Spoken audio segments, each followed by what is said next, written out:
Assalamualaikum warahmatullahi wabarakatuh. Selamat hari Jumaat kepada murid-murid tahun 3 maju. Jadi hari ini kita akan mula belajar pendidikan kesihatan tahun 3 dan daripada unit 11 iaitu jaga diri dan sihat emosi. Okey. Jadi ini secara keseluruhannya apa yang kita akan belajar hari ini. Tapi Miss Hana akan tunjukkan apa yang kita nak belajar hari ini secara lebih detail. Okey, mula-mula kita akan baca ni sama-sama dengan Miss Hana. Kenali diri. Kita mempunyai bibir, payudara, punggung, dubur dan genital. Okey, genital ni sebenarnya istilah saintifik yang kita panggil iaitu zakar atau faraj.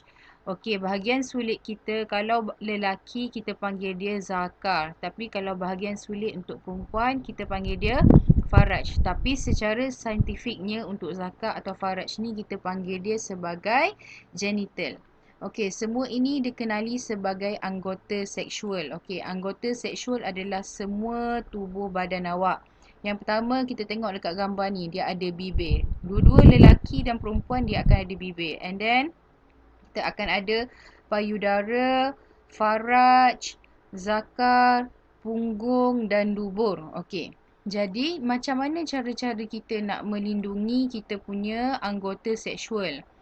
Okey, yang pertama kita tidak boleh menyentuh dengan tangan. Awak boleh ke sentuh anggota seksual badan kawan awak? Tak boleh. Okey, kalau dibagi kebenaran pun tetap tak boleh nak sentuh bahagian anggota seksual kawan awak. Okey, kemudian melihat. Adakah kita boleh melihat anggota seksual kawan kita? Tidak boleh.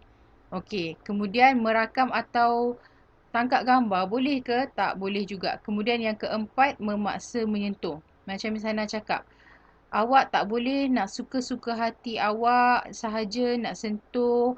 Walaupun awak lelaki dengan lelaki, kawan lelaki dengan kawan lelaki, tetap tak boleh nak sentuh, lihat, rakam, ambil gambar. Dan kalau kawan awak paksa awak sentuh pun tetap tidak boleh. Sama juga dengan perempuan. Perempuan dengan kawan perempuan pun sama. Apatah lagi kalau antara lelaki dan perempuan. Okey, seterusnya kita akan tengok.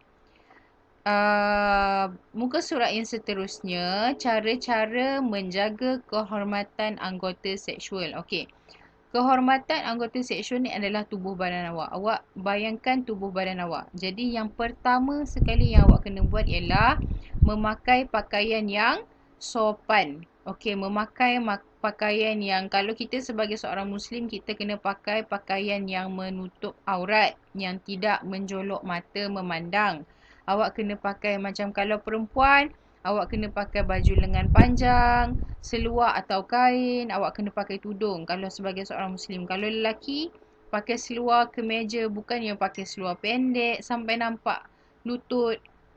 Okey, jadi memakai pakaian yang sopan. Seterusnya, okey, ketika awak berada di rumah, menutup pintu bilik ketika menyalin pakaian. Okey, jangan bagi orang lain, tak kisahlah anak adik-beradik awak ke, ibu ayah awak ke, awak kena, sebab awak dah besar, dah darjah 3, awak kena menutup pintu bilik ketika menyalin pakaian. Seterusnya, awak kena mengelak melalui tempat sunyi seorang diri. Okey.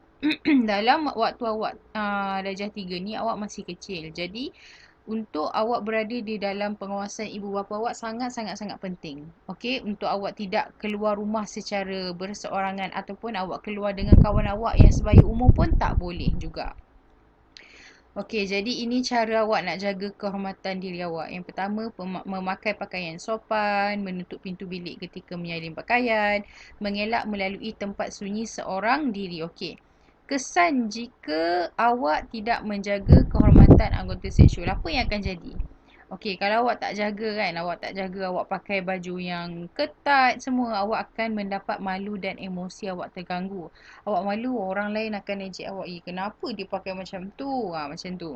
Okey, kemudian tidak disukai rakan dan juga maruah keluarga awak tercalar. Kalau awak buat jahat, kalau awak tak jaga kehormatan diri awak, awak bagi orang pegang, awak tangkap gambar, awak buat benda yang tak elok, awak bukan sahaja dapat malu dan emosi awak sahaja, tapi awak tak disuka elakkan dan juga maruah keluarga akan tercalar. Mak ayah awak juga akan malu. Okey, faham tak tu? Okey, kemudian kita tengok yang seterusnya. Okey, muka surat seterusnya dia membincangkan tentang, okey tengok ni kita baca sama-sama. Ibu Justin selalu berpesan supaya tidak membiarkan orang lain menyentuh anggota seksualnya. Laporkan kepada orang dewasa yang dipercayai jika berlaku sentuhan tidak selamat. Okey, contoh, sebagai contoh, kalau awak berada di sekolah, siapa yang awak kena maklumkan? Cikgu awak. Okey, awak kena bertindak cepat. Kena bagi tahu cikgu terus. Siapa yang berani nak usik-usik awak, awak bagi tahu terus. Okey, apa? Yang pertama, tengok. Antara yang benda-benda yang awak kena bagi tahu apabila ada orang menyentuh bahagian genital kamu. Okey, ada orang sentuh bahagian awak punya anggota sulit.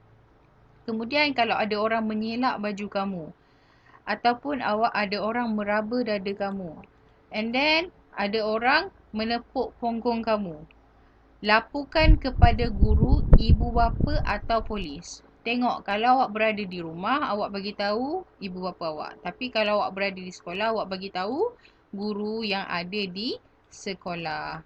Okey, sekarang ni untuk kerja, Miss Hana akan bagi dekat dalam grup WhatsApp. Awak kena tengok kat situ. Dan Miss Hana nak awak siapkan muka surat 69 ni. Dia soalan yang sama. Jadi nombor 1 ni awak buat, isi tempat kosong dengan jawapan yang diberikan. Okey, tulis dekat dalam kalau awak ada buku latihan, awak letak dalam buku latihan. Gambar ni tak perlu. Jadi awak hanya salin dia punya arahan, isi tempat kosong dengan jawapan yang diberikan. Kemudian awak salin jawapan dia ni. Salin jawapan dan saya nak awak hanya buat contohnya. Ni A, B, C, D. Contohnya awak tulis A, B, C, D. And then awak tulis apa benda A ni apa. Contohnya misalnya nak bagi satu. Yang nombor 1 gambar lelaki ni. A, apa kan ni? Ni jawapan dia Zaka. Okey, jadi awak tulis A, Zaka. Macam tu. B, C, D. Awak tak perlu pun nak lukis gambar orang-orang ni semua. Okey, kemudian soalan yang kedua, tulis tindakan yang perlu diambil jika berlaku sentuhan tidak selamat pada anggota seksual. Okey, soalan nombor 2 ni salin arahan, kemudian A, B, C, apa yang awak perlu buat. Okey, yang ni jawapan dia ada dah dekat tadi kita dah bincang dekat muka surat 68 ni. Jadi awak boleh baca semula dan salin sahaja di dalam buku. Okey, setakat ini sahaja yang kita akan belajar pendidikan kesihatan untuk hari ini. Sekian, terima kasih.